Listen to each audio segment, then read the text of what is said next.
Vikings versus Broncos. Hey everybody, we have a show packed for you. We're going to start out with a little appropriate, because I made a faux pas, prayer to the football gods. Then we're going to talk about Brandon Allen. Who? Brandon Allen's the Rook Dog quarterback playing for the Denver Broncos. We're going to talk about the Vikings pass defense, which has been sort of lately, a little worrisome. We'll get into Ted's article about playoff odds. And of course, we'll finish up with Drew's Trivia Challenge, the Vikings and Broncos version. I hope you all enjoy the show. Let's get it going. Go Vikings!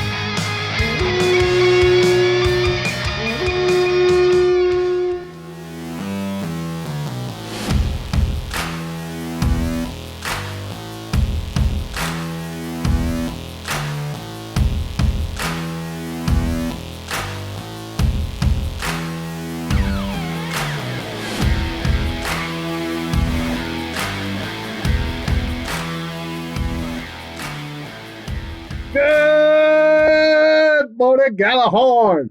The gang is back. We are here going into Sunday, where the Denver Broncos come to our house, U.S. Bank Stadium, to take on your Minnesota Vikings, where we know the fans make a difference.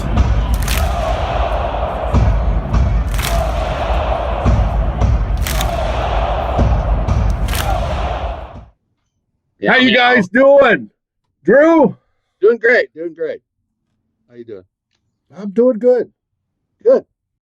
Not bad for a November day in Colorado. Actually. How you doing, Ted Glover? Gentlemen, if I was any better, I would be against the law. Let's light this candle. No starts. I'd like to say something right off the bat, if you don't mind. Go right ahead. We need to bow our heads in prayer for a second.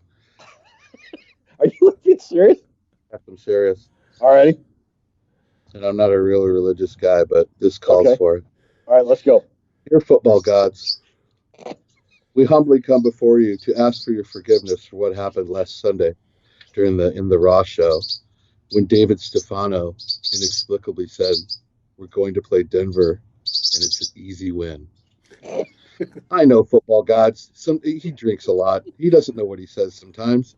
Please allow him the forgiveness that I know you have within your hearts. And please know that I know that you are all-powerful, and you control every game. Dave is sorry, and he shall repent this week. I say these things in the name of the football gods. Amen. Amen. And cover two. The air had to be cleared, or we're going to be down 20-7 in the fourth quarter against the Broncos. Now they're gonna pull up Bills. Yeah, you never say anything's going to be an easy win in the NFL. Thank you. I got my time. That's all I wanted to do. Thanks. Okay, you're welcome. See you next week. Don't. Well, you should have been given the prayer. You're the one who said it was an easy win. Well, looking at Vegas. Here we go. Vegas presently has us at 10.5-point favorites. Do you think that's about right?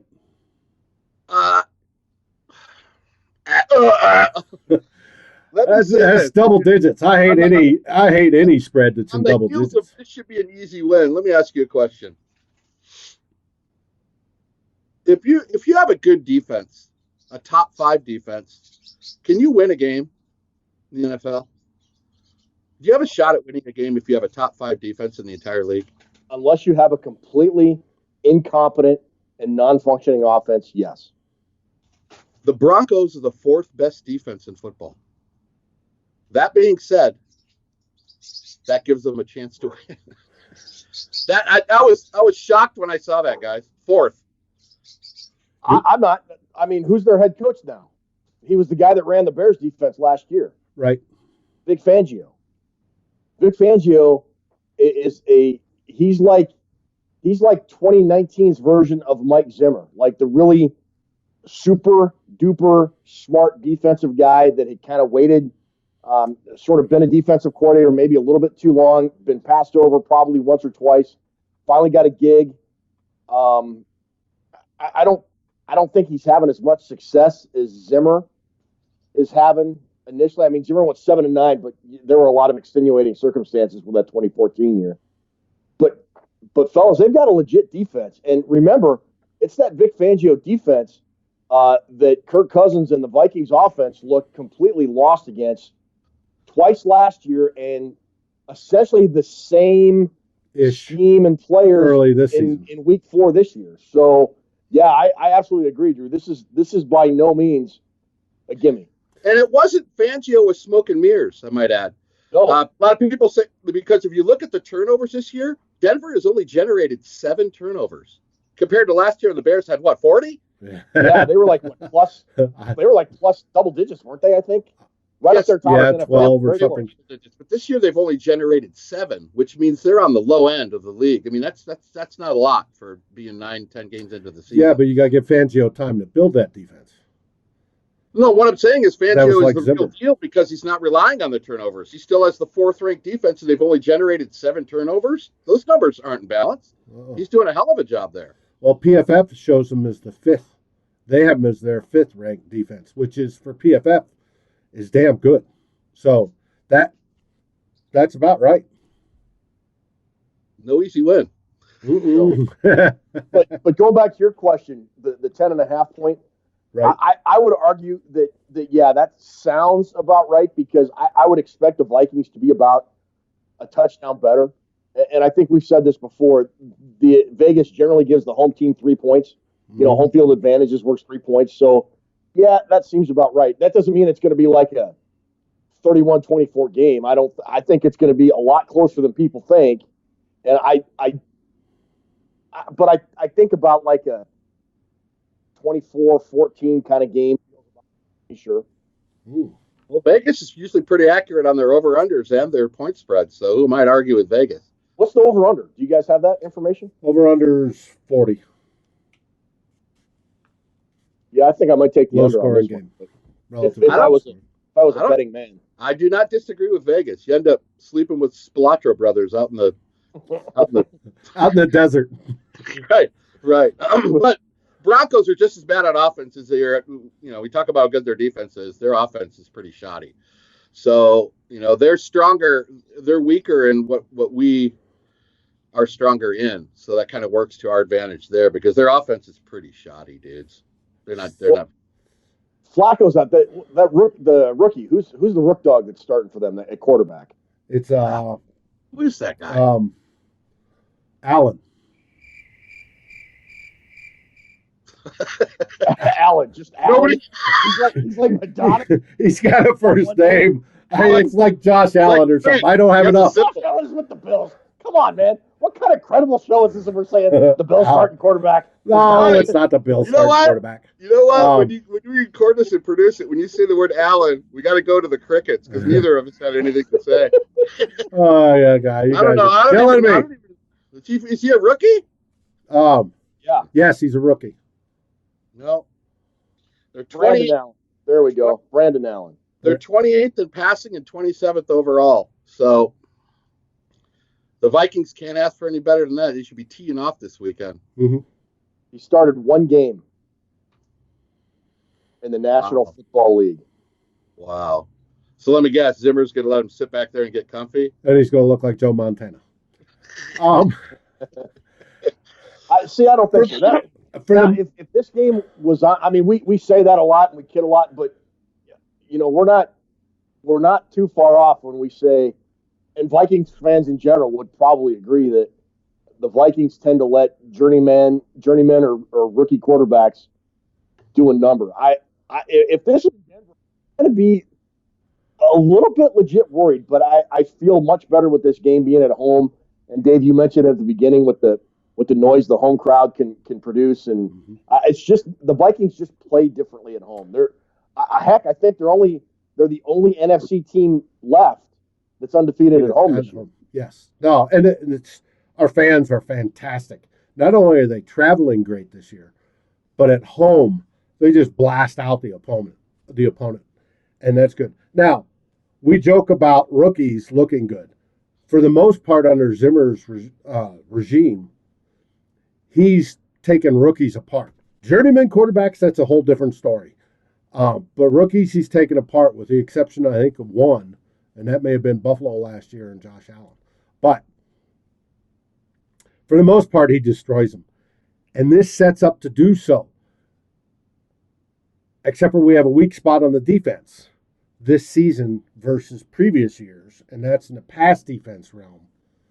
We're not as good as we used to. Now, it's looking like Trae Waynes was back at practice today, at least limited. I didn't see whether it was limited or full, but that he was back. So we should have him back. We have Rhodes, neither of which, well, Trae Waynes didn't play last week, but Rhodes didn't do so hot. But Hughes got targeted 17 times. I think that was almost a record. I think the record's 24 times for a DB. And it's just, I don't think this rookie coming into our house is going to be able to do that and take advantage, no matter who's out there and no matter how poorly they're playing. I still think the Vikings will dominate. No word on Linval Joseph that I'm aware of.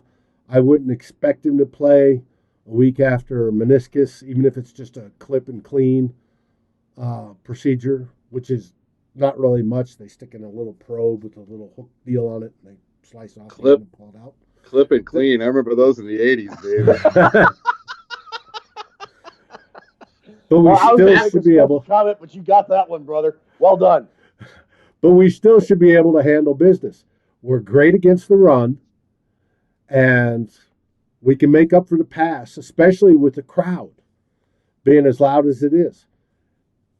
And we've got, decent linebacking core, which one of them's playing all world.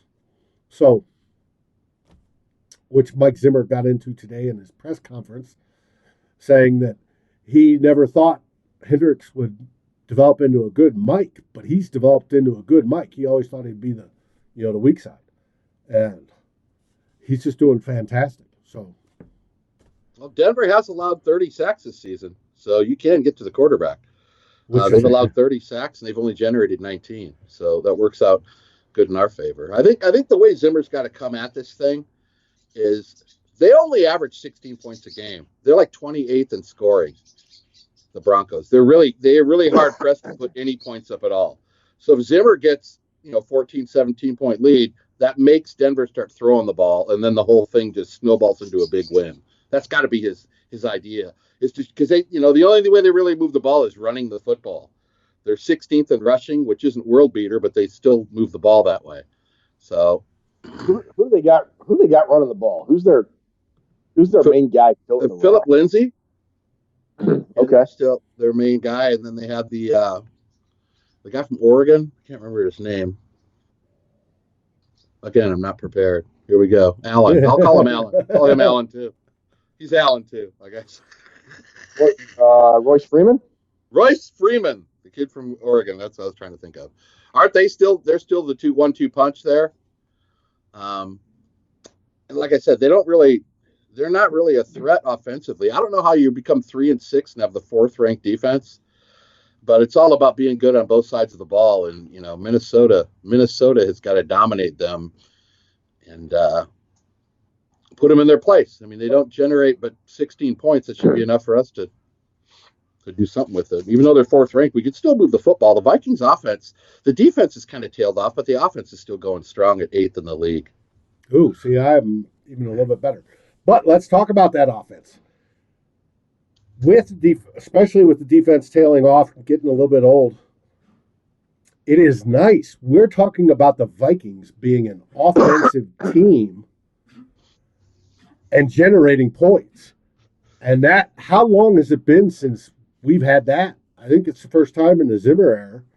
I don't think Zimmer's ever averaged 27 points a game. Yeah, it's just, and it is so nice that we know that the offense can produce enough to win the game. They don't have to rely on the defense. The defense has laid some eggs this year, but the offense produces enough that we can still win those games. And that is fantastic, especially as we hit the stretch run after the bye and head into those last games and towards the playoffs. Speaking of playoffs, Ted, you were looking up stuff on playoff odds and percentages. Yeah, let's hear about that. I didn't get to really digest that enough to when you made that post in the group. I wanted to hear more about it today. Yeah, so I started doing this last year, and I look at the Vikings playoff picture. I did a post. My initial post was like right after the Philadelphia game, and a lot of the great unwashed in the commentary said, "Oh, it's too early to be talking playoffs." So I kind of laid off for a few weeks, and I did it. I did a post yesterday or today. I think I posted it today. I started last night. Whatever. Anyways, so right now the Vikings have, let's see, they have an 86% chance to make the playoffs, but only a 33% chance to win the division.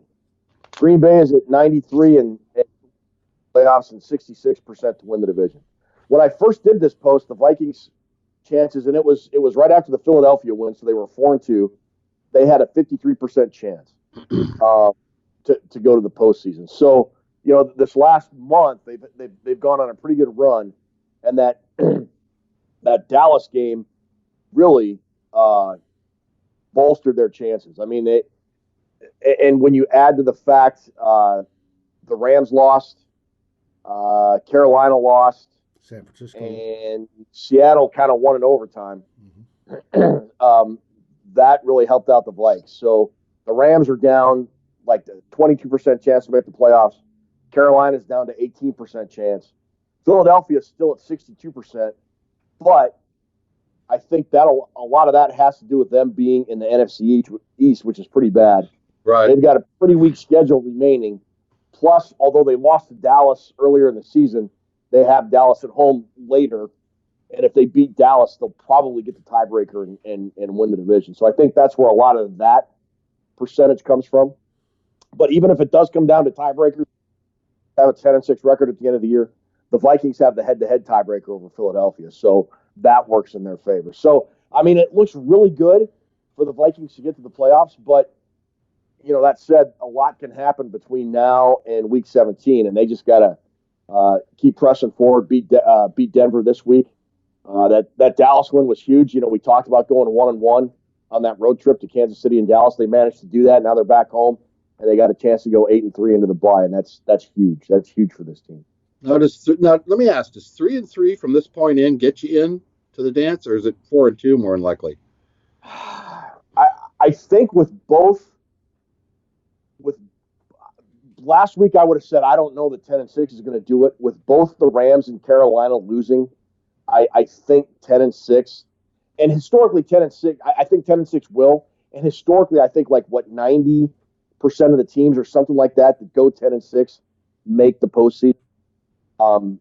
So yeah, I'm gonna say yes based on what happened this past weekend with the Vikings winning, those other teams losing. So okay, we'll see. Okay, but so I still want the Vikings to win the division because if no doubt.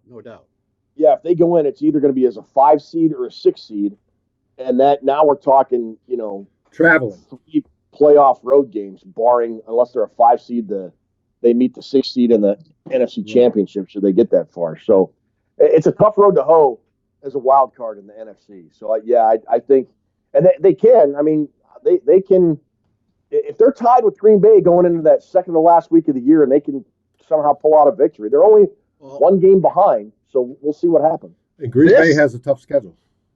That's what makes this week, guys, almost a must-win. Now you want to think, how can it be a must-win against a team that's a 10.5 point? You're 10.5 point favorite against? That's exactly the reason why. You blow this game. This is the game you're looking back on at the end of the year, going, "This is when we screwed ourselves, when we lost at home as a 10-point favorite. This will be the game." So this is crucial. To gather up not only the 3-3 or the 4-2, you got to win these games where you're heavily favored. Yeah, they cannot afford to drop anymore. They're already a game behind, and I thought Carolina might steal one in Lambeau last week. Right. I did but too. It was really important for the Vikings to beat Dallas, and they did.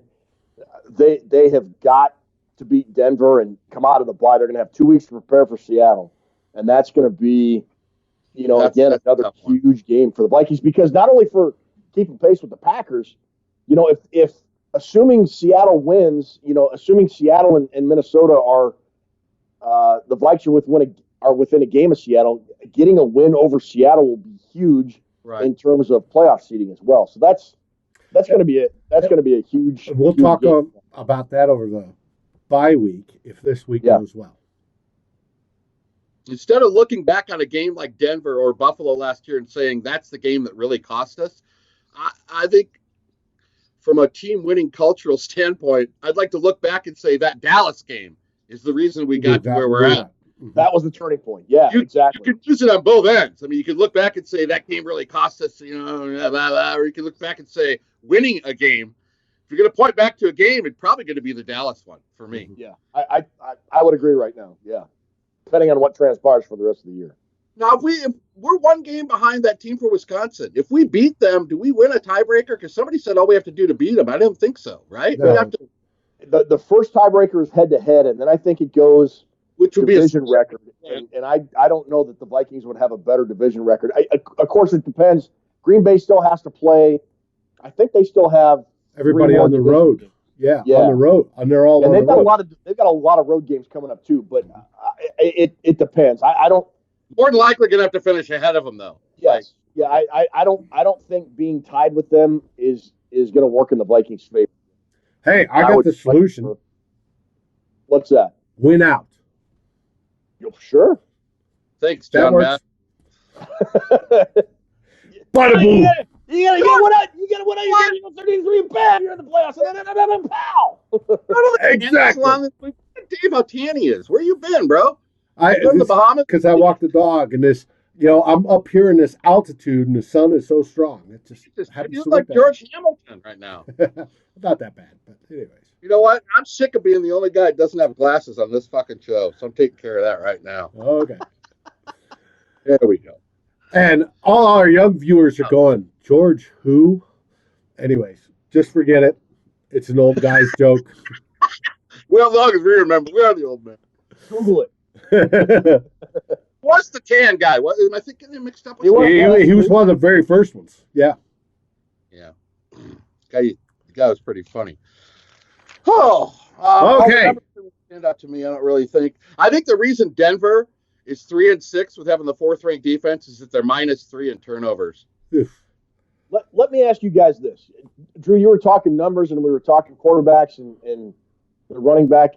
Is there a guy if you're Vikings defensive coordinator George Edwards or Mike Zimmer, is there a guy on the Denver offense that you absolutely must stop? Because we said for the Vikings playing Dallas, it became obvious early that Mike Zimmer was selling out to stop Ezekiel Elliott. We'll let Dak Prescott throw up and down the field as long as we can keep him out of the end zone or outscore them. We'll be fine, but we are not going to let Ezekiel Elliott beat us. Is there a guy on Denver that you go, wow, that's a guy they got a game plan for? Lindsey would be the only guy, in my opinion, because I've seen him play. On the outside, maybe Cortland Sutton. He's got a lot of talent. I remember doing a lot of draft evaluations on him. He's a hell of a football player. Okay. He would be a minor threat, but there's nobody that is Zeke Elliott and Cooper combined. It's not like that this week. It's not like that at all. Okay. And the fact that they struggle protecting the quarterback, I hope Zimmer comes at him with everything and just flusters the shit out of him the first drive. How many sacks has Denver given up? Denver's given up 30. Have they really? Yes, they have. They have 19 as a team, and they've allowed 30. We have 29 as a team, and we've allowed 17. So Denver's played 9 games. They have 30 sacks. Math isn't part of the show. I imagine that's about 3. That's what 3. That's three games. But unlike Dak, who had only been sacked 10 times, the Broncos have been sacked 30 times. So, I mean, that's got to get Zimmer tapping his foot a little bit this week, going kind of like Barr off the edge and Harrison Smith off the edge, Kendricks in the middle gap. Just make that Griff guy just Daniil. rip him. Get that quarterback so scared shitless he's throwing it into the ground. That's what I would do. But there's nobody on Denver that you have to fear like you do with Dallas. Okay. I mean, they traded Sanders away to the Niners. He was their best offensive player. Yeah, they sure did. Well, that's because they're looking ahead to building mode. So I don't want to downplay Philip Lindsay. Don't get me wrong. That guy's a good player, you guys. Football gods, I didn't rip him. But I mean, no, that makes sense, though. Ezekiel Elliott is one of the most elite backs in the NFL, top 3-4 running back in the whole league. Dak Prescott, I mean, you got Dak Prescott, Amari Cooper, and Ezekiel Elliott. You'd be hard pressed to find a 3-player combination that is better than them. Completely agree. Okay. But you're going to spend 2 days watching film how to stop and come up with a scheme to stop Ezekiel Elliott. You're going to spend about an hour on Philip Lindsay. That's how the Vikings, this all comes down to that rookie quarterback. This is what Zimmer should be preaching all week. We are going to grind that guy, grind his bones to make my bread. Fee, fi, fo, fum. Because if they take that guy out of the game, who plays after him? Elway? Does he come out of is he the next backup quarterback? Yeah, Flacco's hurt, right? He had Flacco's on or something IR. in his neck. He's on IR. Yeah, I don't know. The Vikings rookie quarterback back home after two weeks on the road. They're flying high right now. They're feeling good about that primetime victory. The fans are pumped. Stop this week. They got to get, what do you call it? A clean and clip? What do you I can't wear these glasses. I don't know how you guys do it all. Anyways, one last thing before we head into trivia. We have Stefanski's called some fantastic plays, a game plan. I don't expect that to stop. But the Kub part of it, Gary Kubiak, this used to be his team. Now, it's coached under Fangio now, and obviously things have changed. But he does know a lot of these players and a lot of their tendencies because he tried to coach out some of those tendencies. I think going into this game, that will be an advantage because he's probably already sat down with Mike and said, hey, this is the way to beat this individual. This is the way to beat that individual. This is where, he's gone down to the position rooms and say, look for this means this, or this means that. So I think that's an advantage, Vikings, going into this game. Am I the only one that believes that? I to an extent, yeah. I think, NFL so much, and I'd have to look and see how many players are still on the roster from when Kubiak was there. But they're through their second coaching staff because what Vance Joseph, I think, was the coach there for a couple years, and now it's Fangio. And Gary, you remember he was an advisor to the Broncos. Oh yeah, after he left because he had his health problems, right? Because he had his heart problems. Well, yeah, maybe. Well, yeah, okay, so okay, yeah, all right, I'll buy it. It holds a little bit of weight, sure. I'll buy this. I think there's more of an advantage from what Dave just said. I think there's even more of an advantage towards Elway than there is the current roster of the coaching staff. Gary Kubiak has been with Elway the last 20 years of his life. He was a backup quarterback there. I mean, him and Elway are like buddies. So if anything, in the grand scheme of things, if Kubiak has any idea of what's going on, I know Elway's not down on the coaching staff, but he knows what he likes to do. And whatever Elway likes to do in the Broncos, come on, guys. Elway calls all the shots there.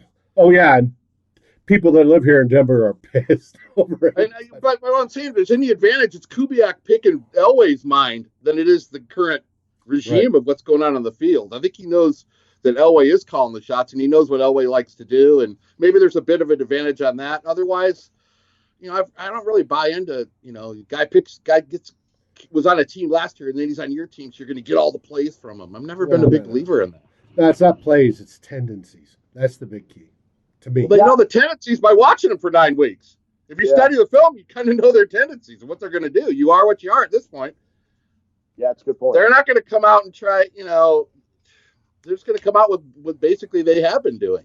Speaking of you are what you are, it's time for Drew's Trivia Challenge.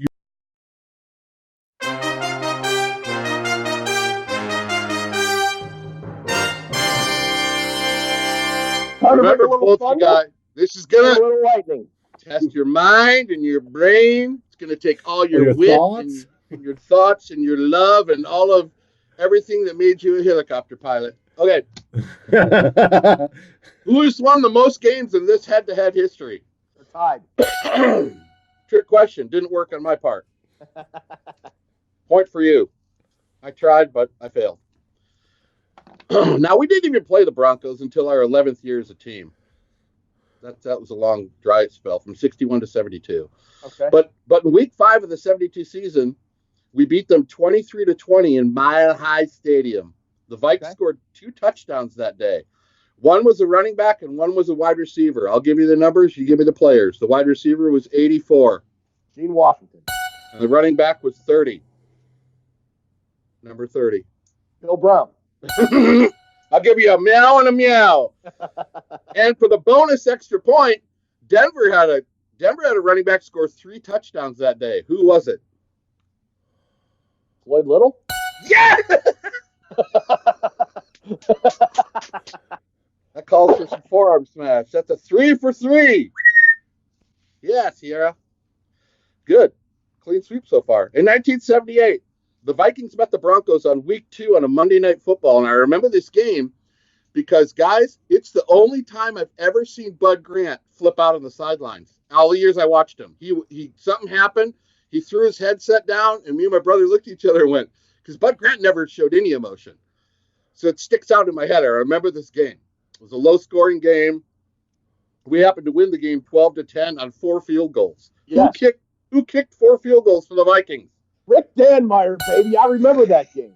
That's right. I don't remember Bud Grant flipping out on that game. The only game I remember him flipping out on was against Detroit, and I want to say it was 1976. On a Saturday?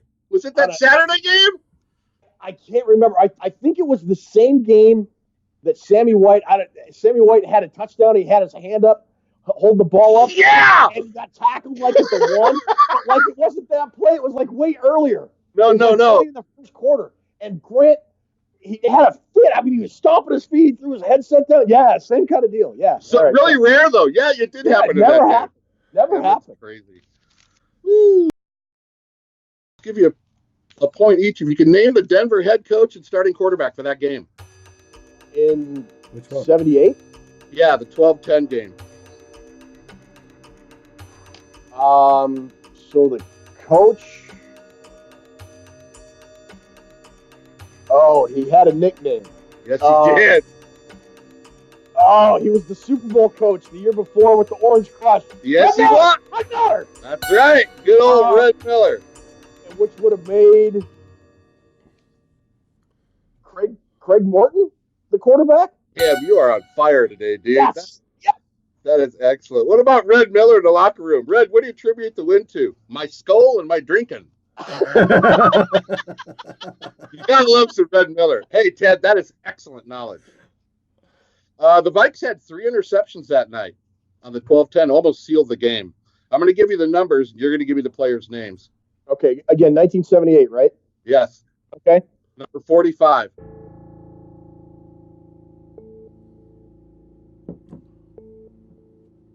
It wasn't a try. Dave?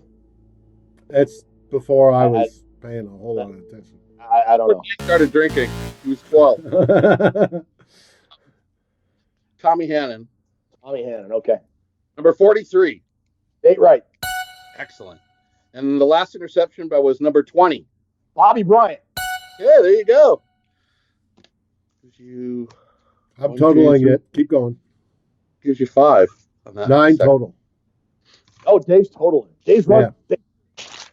So we can speed this up. 10 total, but he can count for you.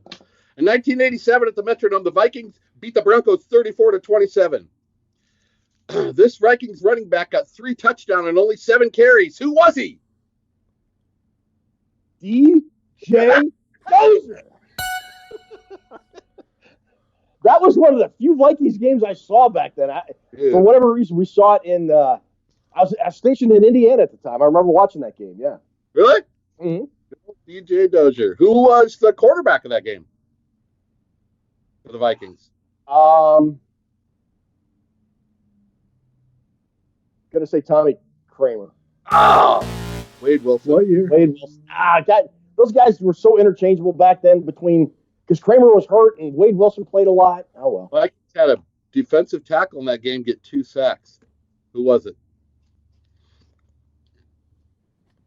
Keith Millard. Yeah! That's excellent.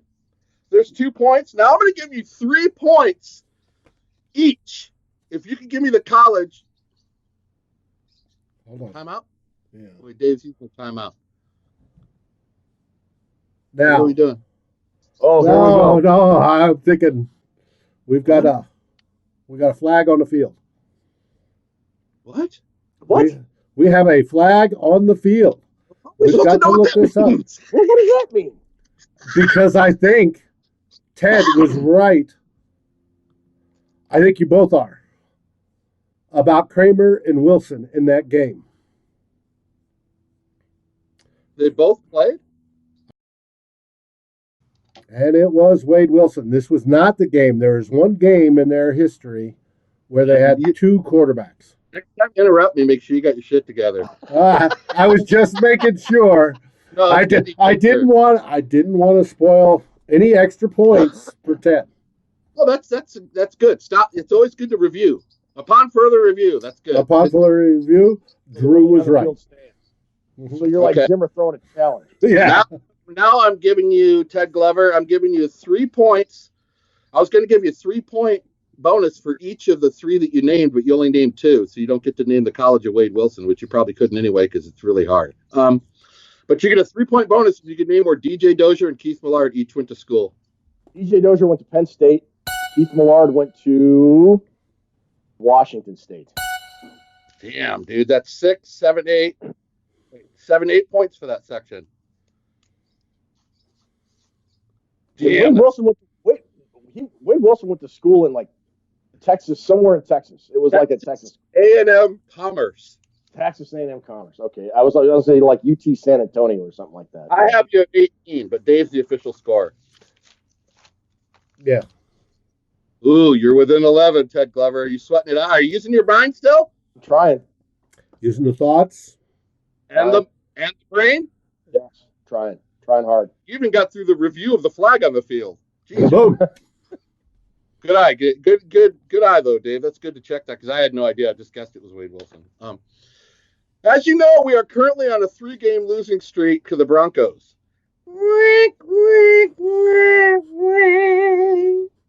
I love that. So let's shoot back to 2003 when the Vikings last beat the Broncos. 2003. Wow, it's been that long? Yeah, it has. And on that day, a play happened on that day. Nice writing. I'm not a writer. Forever be remembered as one of the greatest plays ever in Viking history. What happened on that play, and who were the 3 players involved? So it was right before halftime. The Vikings were about midfield. Dante Culpepper rolled right, cocked, and threw it as far as he could. Randy Moss caught it somewhere between the 10 and the 15 and did a no-look lateral to Mo Williams, who waltzed in for the touchdown. I loved it! We all loved it, didn't we? Great play, man. And none of us get sick of seeing it over again. Oh, no. That was like one of the 100 greatest plays of all time, wasn't it? Yes. I think so. What about Yes. Moss's alertness on that play, man? Every time you see it, it's like, how the hell did he do that? I don't know. It was amazing. 59 yards. In case you need to win trivia at a bar, that's how far it was. And for those that watch the video, not just listen to the podcast, you will get to relive that as we replay that probably 2-3 times while we talk about it. It was That's because we have the best production man in the business. Yeah, we do. Charlie Daniels, suntanned and ready to rock. The Tom Brady of video producers. Now listen, you're going to get a 5-point bonus. You're at 21 right now, so you're creeping up on your record. You're going to get a 5-point bonus if you can tell me either Bronco quarterback that played that day. So this was in 2003. Yes. If you get this, it's going to be like 12 arm slaps. Brian Greasy? Oh, no, Dave. No. The answer, the two players. Cutler is the one I'm thinking, but that's before Cutler, I believe. I think it was before Cutler's time. The two quarterbacks who played for the Broncos that day when they lost, meow, meow, Steve Berline and Danny Cannell were the quarterbacks that day. Danny Cannell. Now, the Vikings, there's 3 running backs and 3 wide receivers that were on the stat sheet that day. You can get a point for each one if you can name either of the 6, any of the 6. For both teams? It's for the Vikings.